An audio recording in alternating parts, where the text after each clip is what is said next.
আসসালামু আলাইকুম রহমতুল্লাহ। আশা করি সকলেই ভালো আছেন।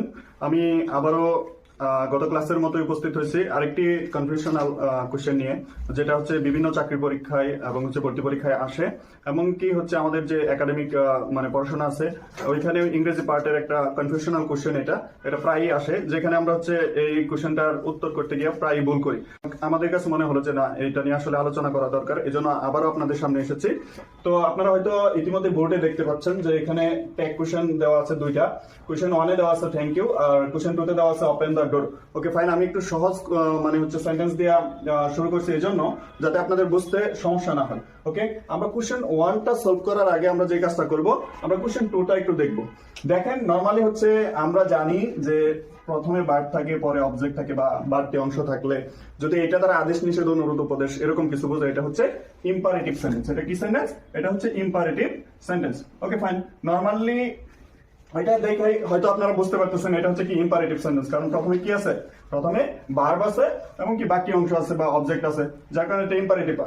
তার চেয়ে বড় কথা হচ্ছে দেখেন এখানে আসলে সাবজেক্ট হিসেবে ইম্পারেটিভের মূলত ইউ থাকার কথা, যেটা আসলে কি থাকে? উজ্জ থাকে। এটা একটা গুরুত্বপূর্ণ পয়েন্ট, আপনারা মনে রাখবেন যে ইম্পারেটিভ হওয়ার শর্ত হচ্ছে যে প্রথমে ভার্ব থাকবে, পরে বাকি অংশ থাকবে, ঠিক আছে? কিন্তু একই সাথে মাথায় রাখতে হবে যে সাবজেক্টটা উজ্জ আছে এটা অবশ্যই সেকেন্ড পারসন, এটা অবশ্যই সেকেন্ড পারসন। ওকে, তাহলে একটু খেয়াল করেন যে ওপেন দ্য ডোর, দরজাটি খুলো, এটা দ্বারা কি করা হয়েছে? আদেশ করা হয়েছে। তার মানে এটা নিঃসন্দেহে হচ্ছে কি ইম্পারেটিভ সেন্টেন্স। অর্থাৎ কাকে আদেশ করা হচ্ছে? তোমাকে, তুমি, আপনি, এগুলো হচ্ছে কি সেকেন্ড পারসন। ওকে ফাইন, তার মানে আমরা জানি ইম্পারেটিভে ট্যাগ করতে হলে কি নিতে পারি আমরা? সাধারণত ইম্পারেটিভে ট্যাগ করতে আমরা উইল নট, অর্থাৎ উইল নট কে আমরা সংক্ষেপে কি লিখি? উইল নট কে আমরা সংক্ষেপে লিখি হচ্ছে ওন্ট। এবং হচ্ছে দেখেন এটার সাবজেক্ট হিসেবে উজ্জ কি ছিল? উজ্জ ছিল হচ্ছে ইউ, যার কারণে এখানে ট্যাগে কি হয়? ট্যাগে সাবজেক্ট, অর্থাৎ সাবজেক্টের প্রনাউন হিসেবে ইউ বসে। তাহলে এটা তো সহজেই আমরা পারি যে ওপেন দ্য ডোর বা ইম্পারেটিভ সেন্টেন্স হলে আমরা কি নিব? ওন্ট ইউ নিব বা উইল ইউ নিব। কিন্তু প্রবলেমটা হচ্ছে এই সেন্টেন্সটাতে আমাদের দেখেন যে একই সিস্টেম। আমি যদি একটু মুছে দিই তাহলে আপনাদের বুঝতে সুবিধা হবে। খেয়াল করেন যে দেখেন যে সবই ঠিক আছে, এটাও ভার্ব দিয়ে শুরু হচ্ছে, পরে অবজেক্ট আছে, এটাও ভার্ব দিয়ে শুরু হয়েছে, পরে অবজেক্ট আছে। এখানেই হচ্ছে আমরা এটাকে ইম্পারেটিভ ধরি, এটাকে ইম্পারেটিভ ধরি, যার কারণে আনসারটা করি কি? এটার মতোই ওন্ট ইউ, এটার মতোই কি করি? ওন্ট ইউ আনসার করি। কিন্তু যদি ওন্ট ইউ আনসার করি তাহলে এটা কি হবে? আমাদের ভুল হবে। আমরা এই জায়গাটাতেই কি করি? সমস্যা করি।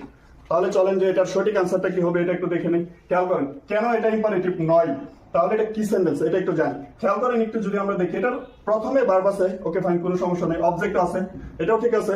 কিন্তু একটু যদি খেয়াল করেন এখানে যে সাবজেক্টটা থাকার কথা, এটা যে উজ্জ আছে, এটা কি আদৌ সেকেন্ড পারসন? এটা কি সেকেন্ড পারসন? একটু খেয়াল করেন এটা দিয়ে আপনি বলছেন কি ওপেন দ্য ডোর, দরজাটি খুলো, অর্থাৎ তোমাকে বলতেছি বা আপনাকে বলতেছি, এটা মানে হচ্ছে স্বাভাবিকভাবে এটা হচ্ছে সেকেন্ড পারসন।